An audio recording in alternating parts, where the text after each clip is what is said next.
Bonjour tout le monde, bienvenue pour ce nouveau numéro de Livre en vrac, la seule émission du web où un éditeur présente lui-même les livres qu'il a récemment édités. Et pour cette fin du mois de mai, nous commençons par un livre dans la collection Baraka de Vincent Kaiser, un jeune homme d'une vingtaine d'années qui est très ambitieux et qui le dit dans un livre. Dites oui à vos ambitions, les 7 marches vers le sommet. Alors, c'est un livre qui va à l'encontre d'un certain nombre d'idées reçues. Vous voyez, on est beaucoup actuellement sur la procrastination, par exemple. C'est pas bien la procrastination. Lui, il nous dit que c'est bien, justement, et que ça a des avantages pour réussir la procrastination. Remettre à demain ce qu'on peut faire aujourd'hui, parfois c'est un véritable avantage. Donc c'est un livre qui va un petit peu à contre-courant d'une pensée unique, dominante en matière d'organisation de business. Et c'est à lire, c'est à découvrir. Donc dites oui à vos ambitions de Vincent Kaiser.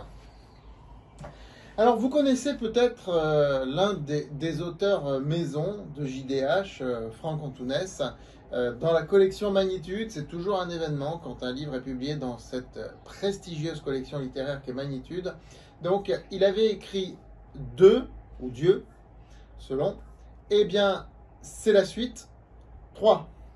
Et le prochain, ce sera 1 pour la trilogie. C'est 2, 3, 1. C'est dans ce sens-là. Donc, Franck Antounès a une très très belle plume, je tiens à le préciser. Il écrit dans différents collectifs aussi, on le retrouve régulièrement dans différents de nos collectifs. Et ce sont des livres vraiment à découvrir. Cette trilogie est véritablement à découvrir pour tous les amoureux de littérature contemporaine. On est vraiment sur de la très belle littérature d'aujourd'hui.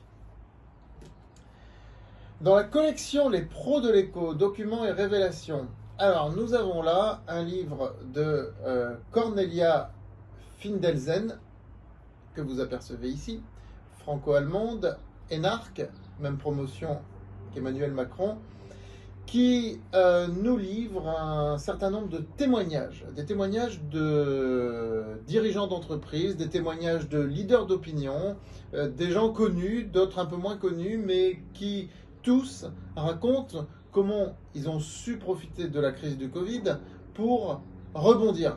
Résilience et leadership sans blabla, comment se transformer et rebondir dans la crise. Donc les leaders racontent et puis Cornelia nous fait toute une analyse au début. Alors, est-ce que vous vous souvenez, et pour ceux qui nous suivent depuis un bout de temps, qu'il y a 3 ans, nous avons publié le célèbre critique cinématographique Bruno Crass, le monsieur cinéma d'Europe 1 de toutes les années 2000 et 2010, pour une pièce de théâtre qui était le 6e acte de Cyrano de Bergerac. Il a inventé la suite de Cyrano de Bergerac. Eh bien, aujourd'hui, c'est unique ça, alors ça c'est vraiment unique, dans la collection Les Atemporels, nous retrouvons ce 6e acte, La vengeance de Cyrano, à la suite de la pièce d'Edmond Rostand, Cyrano de Bergerac. Alors c'est unique, écoutez, c'est atypique. Cyrano de Bergerac d'Edmond Rostand, suivi de La vengeance de Cyrano de Bruno Crass. Et cet atemporel est bien entendu préfacé par Bruno Crass. Donc, à découvrir. L'été arrive, vous voyez, je suis en polo. Donc ça y est, les beaux jours sont là et les livres d'été arrivent eux aussi. Vous vous souvenez peut-être de Marie-Claude Catuogno qui avait publié l'année dernière 3 ballons jaunes. Eh bien cette année, elle publie 3 poissons rouges. Donc on est toujours sur ces mêmes thèmes de l'amitié, etc. Pour la fin d'année, il y avait également les 3 étoiles d'or qui se passaient dans un centre commercial. Là, ça se passe dans un immeuble. Écoutez, c'est avec la bonne humeur actuelle, c'est à découvrir. Marie-Claude Catuogno qui a repris son bâton de pèlerin pour aller démarcher les libraires et espérer nous faire un très beau, joli succès comme l'année dernière.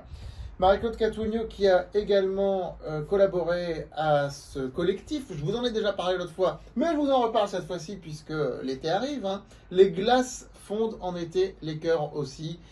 Donc c'est par l'équipe qui avait fait le collectif de Noël aussi, qui s'appelait Les chocolats ne fondent pas à Noël, les cœurs oui. Donc là vous avez 7 romances inédites, des courtes romances, en fait une pour chaque jour de la semaine, par exemple, à découvrir pour cet été, à lire sur la plage par exemple. Voilà, je vous dis à très bientôt.